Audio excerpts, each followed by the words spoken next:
algo muy importante, la reforma laboral. Sabemos que este gobierno impulsa un ambicioso proyecto de reforma laboral cuyos ejes son la flexibilización para contratar y despedir personal, limitar el ejercicio de derecho de huelga, entre otros cambios que podrían modificar la manera en que los argentinos trabajan. La iniciativa oficial obtuvo dictamen en el Senado, pero la discusión se postergó para el 10 de febrero próximo ante la falta de apoyo de los aliados para darle media sanción antes de fin de año. Ese fue obviamente el objetivo de la senadora libertaria Patricia Bullrich. Bueno, vamos a darle la bienvenida a Nicolás Pokorny, quien es abogado laboralista, y vamos a hablar de este proyecto, a ver qué nos puede comentar, qué opina él, de qué se trata, en qué va a cambiar si se llega a aprobar, cómo trabajan justamente los argentinos para el año que viene. ¿Cómo le va, doctor? Buen día, ¿todo bien? Bienvenido al Matutino. Buen día, Juani, buen día, Anto, muchas gracias por la invitación. Es un tema que es muy interesante, me han convocado de varios lugares para hacer este tipo de entrevistas informativas. Y bueno, aclarar como primera cuestión que por lo general cuando dicen que es una reforma flexibilizadora, se lo usa como para pegarle al gobierno, para decir, che, es una reforma que viene a golpear los derechos de los trabajadores para modificar y privarlos de ciertos derechos. Yo diría que es una reforma que en todo caso viene a sustituir una ley que tiene más de 50 años, digamos. Como base, como concepto, las reformas son modificaciones legales que modifican toda la estructura o el esqueleto de la normativa legal aplicable. Particularmente la ley de contrato de trabajo es de 1974. Digamos, es una ley que tiene 51 años, va para 52, y que las modificaciones que tuvo luego de la sanción son modificaciones de la época de la dictadura también. Entonces hay que aclarar que de todos los gobiernos que pasaron, del 74 hasta acá, los gobiernos de facto y los gobiernos constitucionales, ninguno de ellos dio la discusión sobre la reforma laboral. Entonces, desde mi punto de vista, bueno, es que es un tema que es tabú, o una vaca sagrada también se le dice. Que ningún gobierno se le haya ocurrido hacer una modificación. Lo que pasa es que el primer análisis que hacen es el análisis de costo-beneficio político. Claro. Si yo digo, voy a hacer una modificación de la ley de contrato de trabajo, inmediatamente es un tema que los trae a todos los medios, a todas las críticas, hay intereses muy fuertes, intereses de la CGT, de los sindicatos, entonces como que se te vienen todos encima, pero considero yo, la verdad honestamente, que este va a ser un gobierno que va a ser recordado como el gobierno que se animó en todo caso a dar la discusión sobre ese tema. Okay. Nico, ¿sobre qué mitos podríamos trabajar sobre esta ley? Porque se habló mucho en redes sociales sobre vamos a perder algunos derechos adquiridos, por ejemplo el derecho a huelga, ¿qué pasa con los sindicatos? Bueno, yo como soy cada vez más joven ahora veo mucho TikTok. Y en TikTok es impresionante la cantidad de críticas que hay y está bien porque digamos el hecho es positivo que haya críticas, porque el hecho de que se le pegue a un tema o que se estudie sobre un tema o que profesionales, periodistas, todos opinen sobre el tema, hace que profundicemos el nivel de discusión. La primera cuestión es que esta es una reforma que no apunta a modificar los derechos de los trabajadores que ya están registrados o que están trabajando. O sea, el primer mito es que es una reforma que va a quitar derechos, en realidad es una reforma que no va a ser retroactiva. Eso, la gente que ya tiene su empleo, que se quede tranquilo porque no vienen a quitarles trabajo a ellos. Okay. En todo caso, es una reforma que apunta a incorporar a todos los trabajadores que están afuera del sistema, que es aproximadamente un 50% de los trabajadores. O muchísimo. sea, el 50% de los trabajadores estén en formalidad. Lo voy a plantear así para que se entienda. Los trabajadores que hoy están registrados se encuentran en una situación de privilegio con respecto a los trabajadores que están 100% en negro. Sí. Digamos, no existe nada más precario que un trabajador que esté en negro. Okay. Entonces, no hay que caer en el falso binomio o en la disyuntiva de que los trabajadores que están criticados se pongan en contra de los que están en negro, porque es una lucha entre dos personas que hacen lo mismo, son los dos laburantes, solo que este tiene la suerte de estar registrado y este no. Okay. Y yo pregunto, con la ley actual, ¿se dan casos de explotación laboral? ¿Se dan casos donde la parte patronal se aprovecha de los trabajadores? ¿Se dan casos donde hay desigualdad en el poder de negociación? Por supuesto que sí, porque lo que funcionaba en el 74 estaba pensado para una matriz productiva de un país que hoy es distinta. Hoy se ha modificado, no había stream, estaba solamente la televisión o la radio, Sí. y no había plataformas digitales, pedidos de los cadetes de moto o de los taxis por teléfono. Digamos, hay un montón de cosas que en ese momento no existían y que hoy requieren una regulación más específica. Okay. Y particularmente para no escaparme de la pregunta del tema de la huelga, es una visión. Se trata de visiones filosóficas de lo que considera este gobierno o no. El derecho de huelga existe, sí, nadie lo puede discutir y es un derecho que tiene jerarquía constitucional. Ahora, la mitad de la biblioteca dice que es un gobierno, es un derecho que no tiene que tener ningún tipo de restricción. Que si vos querés manifestarte de la forma que sea, hay que tenerte ahí cristalizado, no se puede tocar, no se puede hacer nada, porque es un derecho máximo. Y está la otra mitad de la biblioteca, que es la que comparte este gobierno, que entiende que el derecho de huelga merece cierta reglamentación. Fíjense que de hecho una de las propuestas que hacía el gobierno antes de ganar las elecciones era particularmente que en Buenos Aires no le iban a cortar las calles. Sí. ¿Por qué? Porque a ese votante le molestaba mucho la manifestación que lo perjudica en el día a día. Bueno, Es lo que hoy se aplica con el protocolo antipiquete. entre otras cosas es lo que se aplica el protocolo antipiquete. Pero yo cuento una anécdota que también le conté a Carla Alfonso, otra periodista, cuando yo tengo 34 años para 35. Y no me acuerdo si quinto o sexto grado, iba a la escuela normal acá en Jujuy y pasé por decreto. ¿Qué quiere decir que pasé por decreto? Que no alcancé a completar los 180 días de clases que son obligatorios, no adquirí todo el contenido que necesitaba y como iba a la pública me perjudiqué, a diferencia de mis amigos que iban a una escuela privada y tuvieron todos los días de clase. Sí. ¿Por qué fue eso? Porque había una visión totalmente absoluta del derecho de huelga que los maestros no completaron los días de clase. Sí, Digamos, pasó en Córdoba también una época de Mauricio Macri, el gobierno de Macri, también que las propuestas universitarias eran pero extremas y muchos chicos perdieron años de estudio. Entonces, yo considero que eso está mal. Habrá quien considere que no, los docentes tienen absoluto derecho a hacer un reclamo del salario, de lo que sea. Este gobierno no, prioriza otra cosa que es la limitación del derecho de huelga. Digamos, que quieren hacer huelga, perfecto, pero garanticen un servicio mínimo de manera que se pueda satisfacer las medidas de trabajo. Otra cosa, Juani, o otra cosa, Anto, ¿qué pasaría si las guardias de los hospitales paran al 100%? No tenemos atención ¿Cómo médica. funcionaría el sistema? Se colapsa. Claro. ¿Qué pasó? Yo viví en Córdoba cuando hubo paro de las fuerzas de seguridad, de la policía. Saqueo ¿Qué por pasó? todos lados. Bueno, Yo estaba ahí. perfecto, ahí está. Entonces son visiones de... El derecho sirve para organizar la sociedad de determinada manera. Venimos de posturas donde la huelga o la manifestación es lo más absoluto. Ahora estamos en otra donde hay que generar ciertas limitaciones para mantener organización y orden. Bueno, yo particularmente comparto esa postura. Ok. Vamos a ir con punto tras punto. Jornada laboral. ¿Sí? La propuesta del gobierno dice: se habilita la creación mediante convenio colectivo de un banco de horas para distribuir la jornada laboral. En la iniciativa figura la posibilidad de ampliar la jornada laboral diaria de 8 a 12 horas. El empleador y trabajador podrán acordar voluntariamente un régimen de compensación de horas extraordinarias de trabajo. Bueno, la jornada laboral es la primera conquista que hay en materia de derecho del trabajo.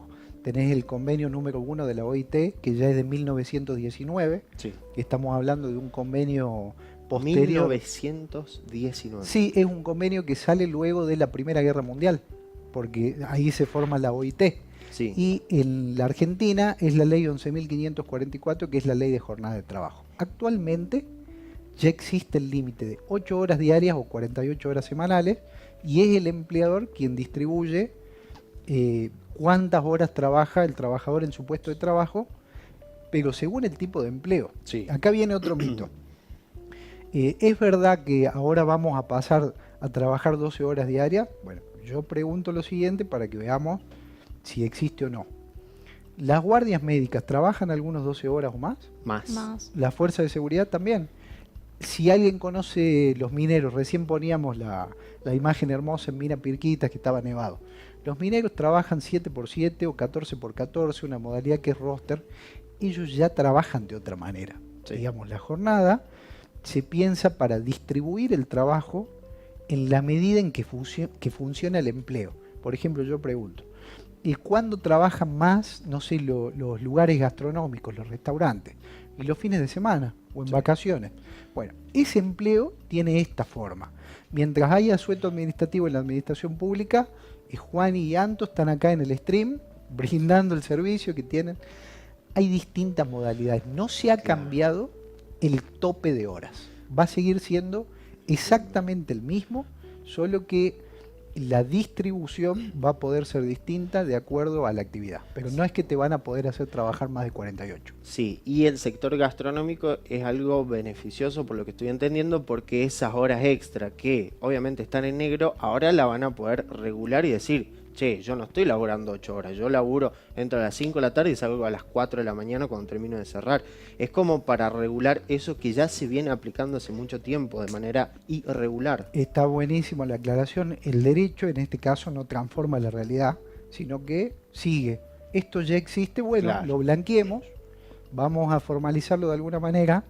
Y el banco de horas, yo te digo algo más, es una cuestión que ya existe. Por ejemplo, la provincia de Jujuy tiene prohibido pagar horas extra.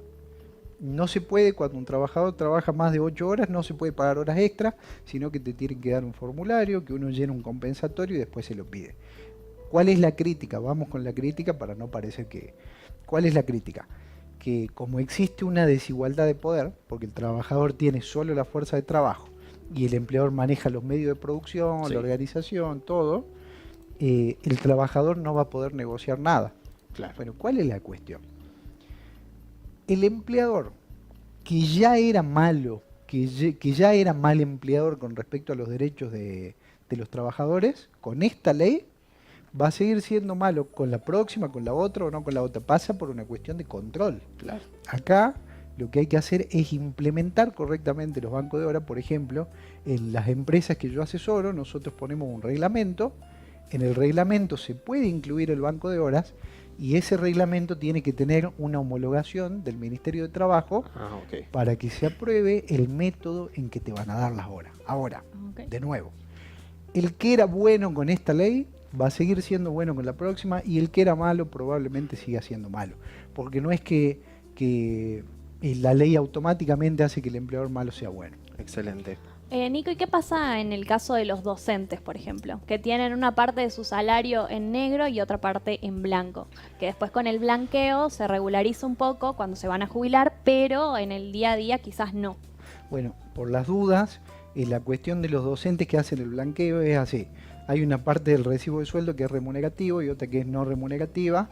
Los últimos 5 años antes de jubilarse, hacen el trámite en rentas para que aumentar su jubilación y no se jubilen con muy poquito.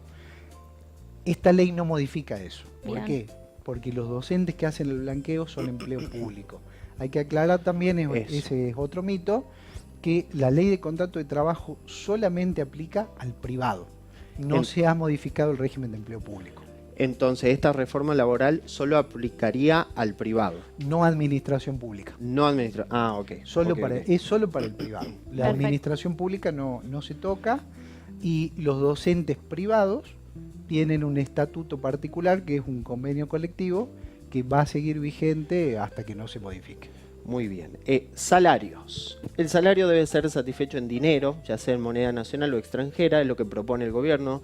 Especie, habitación o alimentos. Se habilita el pago de la remuneración a través de bancos e instituciones habilitadas por el Banco Central, es decir, se podría cobrar a través de billeteras virtuales, por ejemplo. Además, amplía los ítems no remunerativos a beneficio como transporte, prepaga celular, por ejemplo. La iniciativa habilita las negociaciones dinámicas, un atajo retórico al que ya había apelado Domingo Cavallo cuando el gobierno de Carlos Menem limitó por decreto los aumentos y los ató a la productividad. Podría condicionar las paritarias. ¿Qué se puede decir de los salarios? Bueno, dos cosas. La primera, vamos con un mito que fue como lo planteó Anto, que me parece que está muy bueno. Ahora el salario va a ser por mérito o por productividad. Bueno, pregunto lo siguiente. En una concesionaria de autos, ¿qué vendedor cobra más? El que vende más. Y en las inmobiliarias, El que vende más. y los teléfonos celulares, Todo por comisión. ya existe. Claro. Digamos, no es que no existe. Vamos a blanquear, vamos a regularizar esto que en los hechos ya está. Ahora, para que los trabajadores se queden tranquilos.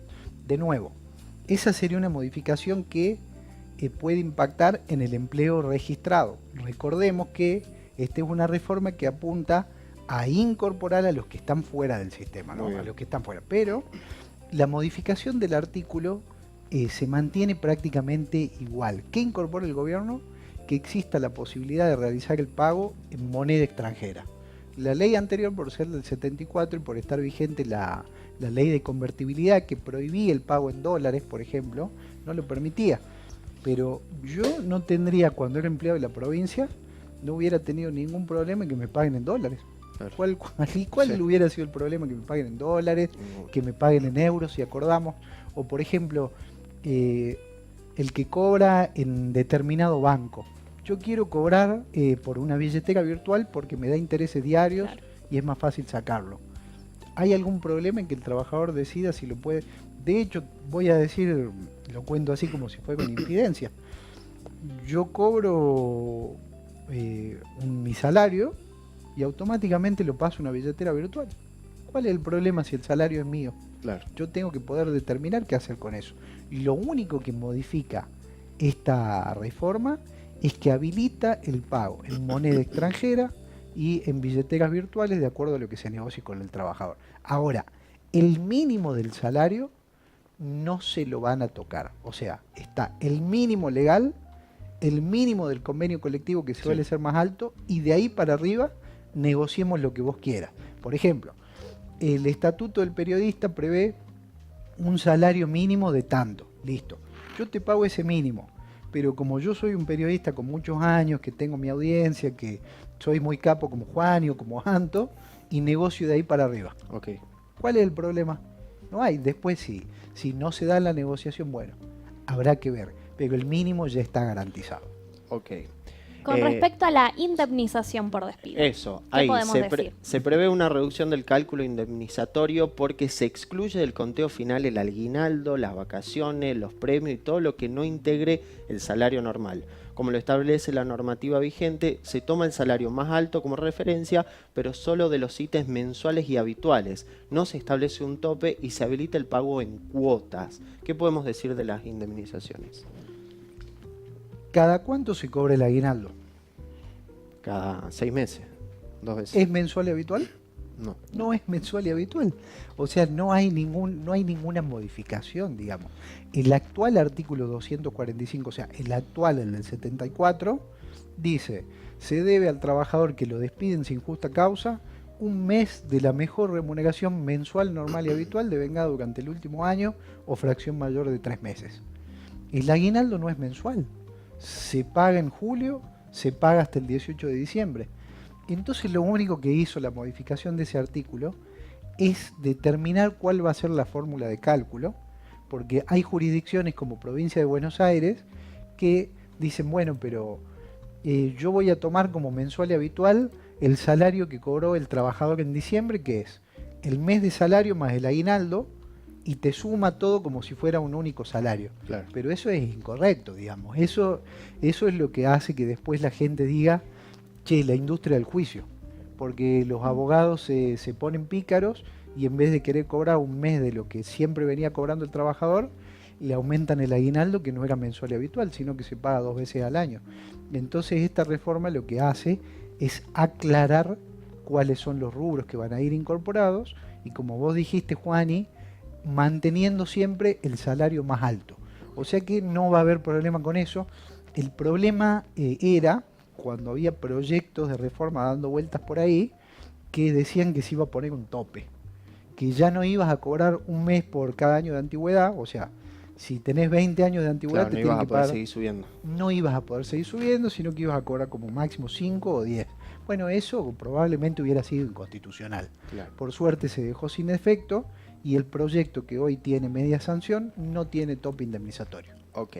Bueno, por último, porque nos quedamos sin tiempo, vacaciones. El Ay. empleador deberá conceder el goce de vacaciones de cada año dentro del periodo comprendido entre el 1 de octubre y el 30 de abril, aunque se habilita una instancia para poder, de mutuo acuerdo, disponer de otro periodo. Reduce de 45 a 30 días la notificación del inicio del periodo de vacaciones y habilita el fraccionamiento de las mismas, siempre que cada periodo no sea inferior a los 7 días. Sí, se mantiene idéntico. Ahí la crítica es algo que, bueno, que te faltó, que es la reducción por fracciones de las vacaciones. Digamos, el empleador puede, de acuerdo o de común acuerdo con el trabajador, fraccionar las licencias. Acá, digamos, entra una cuestión que es discutible, que es el trabajador que quiere tomarse todo el periodo de vacaciones. Yo tengo, no sé, 28 días de vacaciones por mi antigüedad. Me quiero tomar los 28, o por ahí a mí me sirve, me quiero tomar 14 y en julio, cuando está previsto que nazca mi hijo, Sí. quiero acumular mis vacaciones con la licencia. En ese caso a mí me beneficia. Acá hay mucha cuestión de casuística. Está el trabajador que probablemente no le guste fraccionar las vacaciones y está el trabajador que piense que es una herramienta útil. Son visiones de concebir el Instituto del Derecho, digamos. Me parece que la más fácil es atacar diciendo te van a quitar las vacaciones y ya no te las vas a poder tomar completa. Esa es una forma parcial de verla. Okay. La otra forma es, bueno, vas a poder tener distintas vacaciones dentro del año. Hay una cuestión que es discursiva también e ideológica. Está más que claro que esta es una reforma laboral que apunta a incorporar a los trabajadores que no están registrados, a sacarle el pie de cuello a las pymes para que no se fundan, y los trabajadores que están registrados, si bien no reciben un nuevo beneficio, que se queden tranquilos porque no les sacan los derechos. Ok. Muy bien. Anto, ¿tenés una última? La última, yo que tengo los periodos de prueba. ¿Se modificaron? ¿Cómo van? El periodo de prueba ya fue modificado en la ley anterior, en la 74, era de 3 meses, y la famosa ley Bases, que es una de las primeras leyes grandes que sacó el gobierno del presidente Javier Milei, lo aumentó a 6 meses. Bien. Digamos, esta es una modificación que claramente tiene un beneficiario, que son las pymes. No se beneficia a los trabajadores, trabajador no. sino que tiene una visión de beneficiar, o como lo dice la propia ley, de proteger el empleo en sí. Son 6 meses que uno está a prueba y que la verdad que si lo despiden no tiene indemnización. Esto se mantiene. No es que se va a ampliar el periodo de prueba, sino que mantiene el que ya fue ampliado por la ley Bases, y lo cierto es que hay algunas jurisdicciones del país que lo han declarado inconstitucional y otras que no. Aquí en Jujuy, por ahora, no ha sido declarado inconstitucional, o sea que se mantiene vigente. Perfecto. Excelente. Muy bien, gracias doctor. La verdad que, bueno, faltan algunos ítems, pero nos quedamos un poquito sin tiempo. Si quiere, después vamos a tener más tiempo para analizarlo, para ver qué cuestiones benefician, otras cuestiones que no. Pero nada, le agradecemos. ¿Quiere dejar contacto el estudio para que pueda brindar asesoramiento al público, obviamente? Bueno, muchísimas gracias Juani, muchas gracias Anto. Me sentí muy cómodo y sí, quedaron muchos temas por ver porque es una ley que es muy amplia, digamos. Sí. Requeriría una charla más extensa y me pueden seguir en mis redes sociales como Nicolás Pocorni, como mi nombre, así que bueno, para ahí también subo información. Excelente, muchísimas gracias. Gracias. Muy bien, Anto, bueno, vamos a ir a una pausa, 11 de la mañana, 35 minutos. Le mandamos un saludito a Indira, a Sol Martínez, a Mary, a Roxy, a Miguel también, que están todos ahí en el chat. Participen, hoy se van muchos premios, entradas para el cine.